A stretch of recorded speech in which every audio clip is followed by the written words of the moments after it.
Imagine standing on a chaotic battlefield.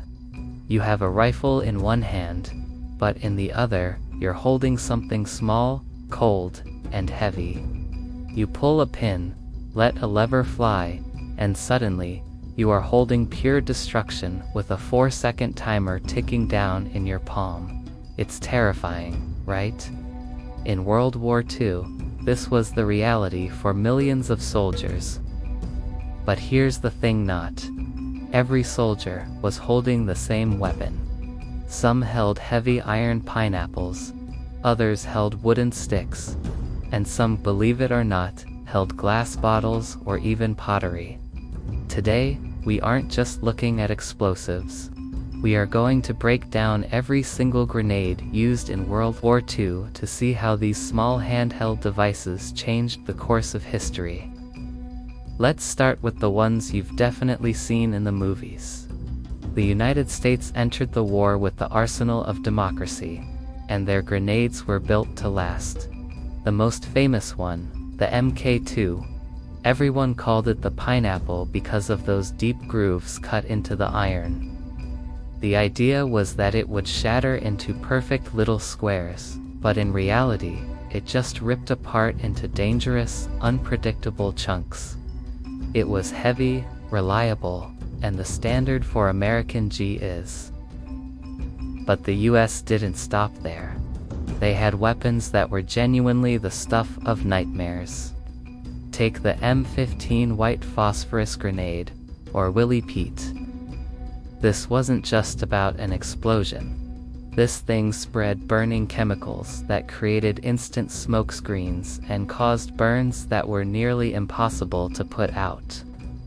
Now, if you look at the other side of the trenches, the Germans took a completely different approach. While the Americans liked heavy balls of iron, the Germans preferred leverage. That's why we have the iconic potato masher, or the Model 24. That long wooden handle wasn't just for show. It let a German soldier throw that grenade significantly farther than any Allied soldier could throw theirs. As the war got desperate, their designs got wilder. When tanks started rolling in, they didn't just give up. They created the bundled charge, which was literally 6 explosive heads wired around one handle to create a massive blast.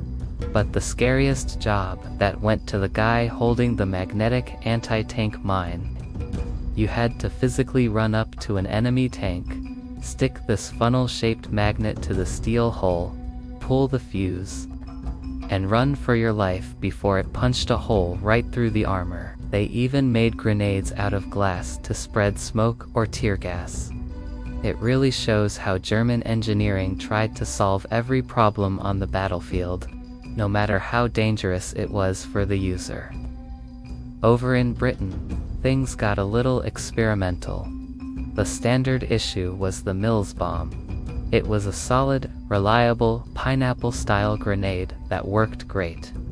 But the British Home Guard and Special Forces needed more. You might have heard of the sticky bomb. It sounds like a cartoon weapon, right? It was a glass sphere covered in powerful glue and a wool sock. You were supposed to smash it onto a tank. The problem was, if you weren't careful, it would stick to your pants instead of the tank, which is obviously a very bad day.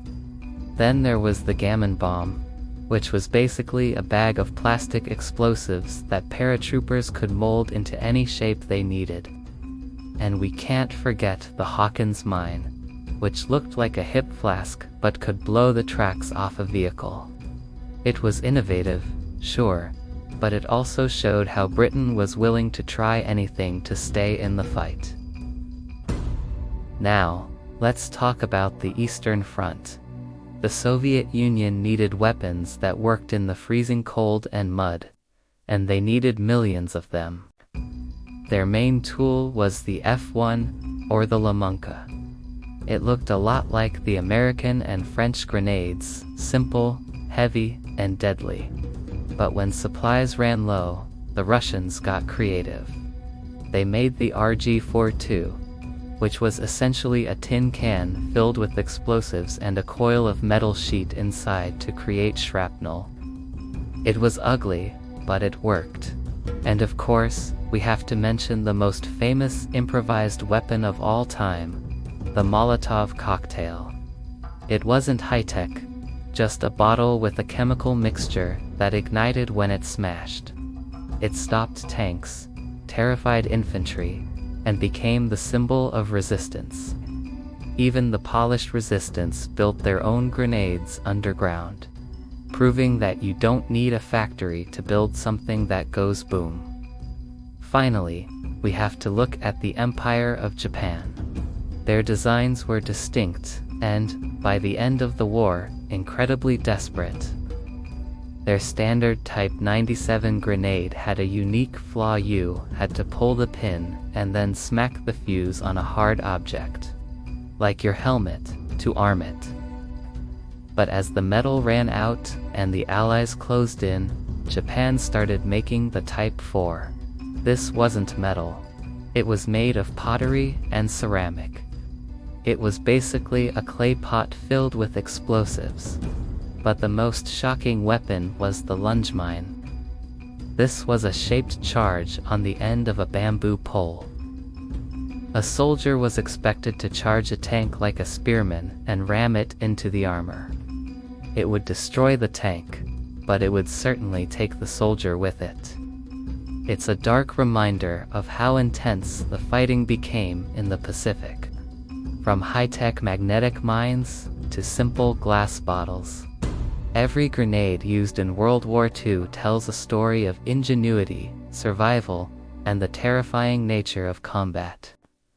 It wasn't just about who had the biggest gun, but who could adapt the fastest. If you enjoyed this deep dive into history's most explosive handheld weapons, please hit that like button. It really helps the channel grow. And for more stories about the strange and fascinating gear of the past, make sure to subscribe to History's Anomaly to 4. I'll see you in the next one.